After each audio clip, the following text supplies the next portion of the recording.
नमस्कार, एक बार फिर से आप सभी का रिवाइवल वेलनेस टूर हम लोग स्वागत करते हैं। आज एक महत्वपूर्ण विषय पर हमारे साथ में योगाचार्य श्री कृष्ण बिहारी वाजपेयी जी हैं, जिनसे हम लोग चर्चा करेंगे। सबसे पहले स्वागत करते हैं। नमस्कार सर। नमस्कार। सर, आज सवाल हमारा ये है, अब की बार हमारे उत्तर प्रदेश में प्रयागराज में महाकुंभ का आयोजन हुआ। बड़ा सफल आयोजन हुआ और कहते हैं 144 सालों के बाद ऐसा संयोग बना और महाकुंभ हुआ। महाकुंभ में जाने से तमाम पाप धुल जाते हैं। बहुत से लोग ऐसे हैं जो महाकुंभ जाकर गंगा स्नान, संगम स्नान नहीं कर पाए। तो क्या उनके लिए कोई पुण्य का ऐसा कुछ है जो पुण्य मिल जाए? मेरे माँ बाप का सेवा करनी चाहिए, महाकुंभ वाला पुण्य मिलता है। तो ऐसा कुछ इसके बारे में बताइए कुछ। देखिए, बहुत सफल आयोजन रहा और मेरी समझ से दुनिया का एक ऐतिहासिक महाकुंभ था, जो दुनिया का सर्वश्रेष्ठ अगर आयोजन कहें तो इसमें कोई शक नहीं। भारत में जितनी हिंदुओं की पॉपुलेशन है, वो तो गई, उससे साथ-साथ लगभग 30-35 देशों के लोग यहाँ पर आए और जाति धर्म से ऊपर उठ के उन्होंने कुंभ में स्नान किया और पुण्य कर्मों को प्राप्त किया। यह महाकुंभ ना सिर्फ आध्यात्मिक दृष्टि से, धार्मिक दृष्टि से, बल्कि आर्थिक दृष्टि और सामाजिक दृष्टि से भी बहुत सफल आयोजन रहा। जहां समाज में एकता बढ़ी, जाति धर्म की दूरियां कम हुई और जहां पर लोगों को रोजगार भी मिला। उत्तर प्रदेश के लिए ये बहुत गर्व की बात है और मैं इस सफल आयोजन के लिए उत्तर प्रदेश सरकार को, खासकर हमारे मुख्यमंत्री योगी आदित्यनाथ जी को बहुत-बहुत शुभकामनाएं देता हूं और देश की जनता को भी शुभकामनाएं देता हूं कि उसने धैर्य के साथ ये स्नान किया और लोगों को करने के लिए प्रोत्साहित भी किया। जहां तक आपका सवाल है कि जो लोग कुंभ में नहीं जा पाए, जाहिर सी बात है कुंभ में भीड़ बहुत अधिक थी और सभी लोग जाना चाह रहे थे, पर कुछ लोग नहीं जा पाए। कुछ लोग इंतजार करते रह गए कि अब भीड़ कम होगी तब जाएंगे, पर ये हमारे देश की लिए बहुत अच्छी प्रसन्नता की बात है कि वो भीड़ कभी कम ही नहीं हुई। तो उन सभी के लिए मैं एक सरल सा उपाय बता रहा हूं। भगवान शिव की पूजा 193 देशों में किसी न किसी रूप में उनकी पूजा पद्धति अलग हो सकती है, पर होती है। और इस शरीर को योग की भाषा में अगर कहें तो घिरण संहिता में और अनेक आपको इसमें ग्रंथ और टीकाएं मिल जाएंगे, जिसमें इस शरीर को कुंभ कहा गया है या घट कहा गया है। घिरण संहिता में इसका विस्तार से विवरण मिलता है। तो मैं कहूंगा कि इस घट की साधना, जैसे त्रिवेणी है, गंगा यमुना सरस्वती का संगम स्नान है, वैसा ही संगम आपके शरीर के अंदर है और वैसी ही त्रिवेणी आपके शरीर के अंदर है। आप बस उसको स्नान कर लें तो निश्चित तौर पे आप इस कुंभ के स्नान की पूर्ण का फल प्राप्त कर लेंगे। ये कैसे है, इसके बारे में बताइए। देखिए, हमारे शरीर में जो नाड़ियां हैं उनमें प्रमुख 3 नाड़ियां हैं, इडा, पिंगला और सुषुम्ना, जिसे चंद्र नाड़ी, सूर्य नाड़ी और सुषुम्ना नाड़ी भी कहते हैं। जब आप बाईं नासिका से सांस लेकर के और बाईं नासिका से छोड़ते हैं तो चंद्र नाड़ी आपकी चलती है। दाहिनी नासिका से सांस लेकर के दाहिनी नासिका से छोड़ते हैं तो सूर्य नाड़ी चलती है।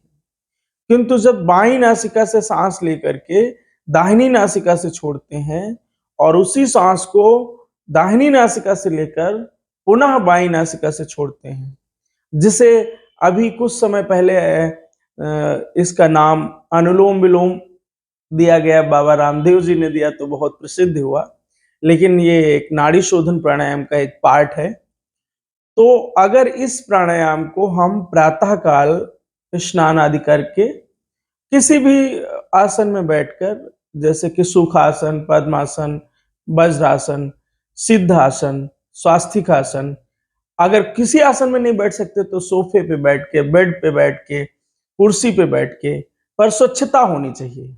मन की स्वच्छता, शरीर की स्वच्छता, इन स्वच्छ के वातावरण में बैठकर शांतिपूर्वक मन को स्थिर करें। गर्दन से लेकर पूरा शरीर, ऊपर का भाग, रीढ़ की हड्डी यथासंभव सीधी रखें पीठ, और धीरे धीरे इस प्राणायाम को, जैसा मैंने पहले बताया, इस प्राणायाम को 5 से प्रारंभ करके 20 तक यदि करेंगे और लगभग 21 दिन तक या 42 दिन तक कर सके तो 42 दिन, नहीं तो 21 दिन कम से कम। अगर आप प्रतिदिन इसे करेंगे, समय आप बदल सकते हैं, ऐसा नहीं कि सुबह किया है तो सुबह ही करना है, लेकिन समय हम 4 इसके लिए निर्धारित कर रहे हैं, तभी आपको पूर्ण का प्राप्त हो सकता है।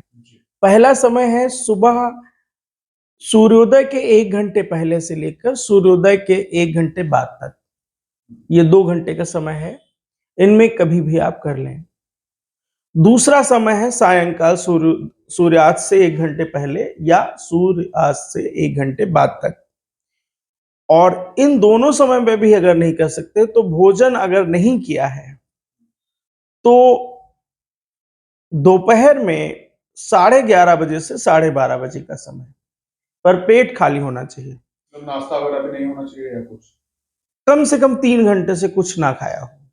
जूस वगैरह पी सकते हैं, लेकिन लिक्विड फॉर्म में लिया हो तो कोई दिक्कत नहीं है 1 घंटे पहले, लेकिन सॉलिड फॉर्म में 3 घंटे से पहले कुछ ना खाया हो। और एक जो चौथा समय है वो है, अगर कोई समय सूट नहीं करता तो चौथा 11:30 से 12:30 रात्रि। तो ये 4 समय बताए मैंने, सूर्योदय से 1 घंटे पहले, सूर्योदय से 1 घंटे बाद तक, दोपहर में 11:30 बजे से 12:30 बजे तक, सायंकाल सूर्यास्त से 1 घंटे पहले से लेकर सूर्यास्त के 1 घंटे बाद तक किसी भी समय, और रात्रि में 11:30 से 12:30 के बीच में। इन 4 समय में अगर 21 दिनों तक यह प्राणायाम करते हैं, मन को पूर्णतया समर्पित करके सांस पे, और भगवान शिव का ध्यान करते हुए, शिव की शिवलिंग का ध्यान करते हुए, लिंग रूप में शिव का ध्यान करते हुए, मन जो हृदय है अनाहत है, अनाहत पे ध्यान केंद्रित करते हुए महसूस करेंगे जो शिवलिंग है वो अनाहत के अंदर हृदय प्रदेश में आपके व्याप्त है, और उसी का ध्यान करते हुए आप इस प्राणायाम को 5 से 21 बार 20 बार तक करें प्रतिदिन, 21 दिन तक या 42 दिन तक, मिनिमम 21 दिन, और अगर आप कर सके तो 42 दिन, और बहुत अच्छा रहेगा कि आप जीवन भर करें। तो ये करेंगे तो पूर्ण लाभ जो आपका 144 साल के कुंभ की बात करते हैं, ये मैं प्रमाण तौर पे कह रहा हूं कि उसका लाभ आपको निश्चित तौर पे मिल जाएगा, क्योंकि ये कुंभ की साधना भी और इस त्रिवेणी में स्नान करना भी उसी कुंभ के समान लाभ देगा, क्योंकि उस कुंभ को अब नहीं आप प्राप्त कर सकते, क्योंकि वो नक्षत्र और ग्रह जो बने थे वो 1 महीने का, जो ये 1.5 महीने का 45 दिन का आयोजन हुआ उसके दौरान थे। लेकिन अब आप उस त्रिवेणी में स्नान करने से तो हमने सदैव आपको लाभ होता ही है, लेकिन जो महाकुंभ का लाभ है इस त्रिवेणी में अगर स्नान करेंगे तो आपको प्राप्त होगा, इसमें कोई शक नहीं। तो इस स्नान का आनंद जो कर चुके हैं, जो कुंभ स्नान करके आए, वो भी ले सकते हैं? बिल्कुल ले सकते हैं, वो दोबारा ले सकते हैं, रिपीट कर सकते हैं। जो स्नान कर चुके हैं वो भी कर सकते हैं, किंतु जिन्होंने नहीं किया वो तो आवश्यक रूप से अगर इसे करेंगे तो उसी कुंभ का लाभ उनको प्राप्त होगा।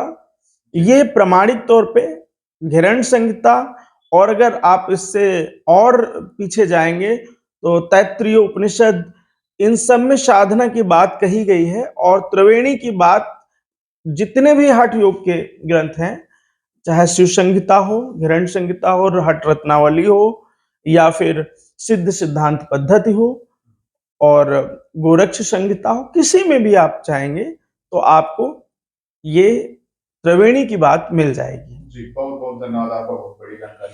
धन्यवाद।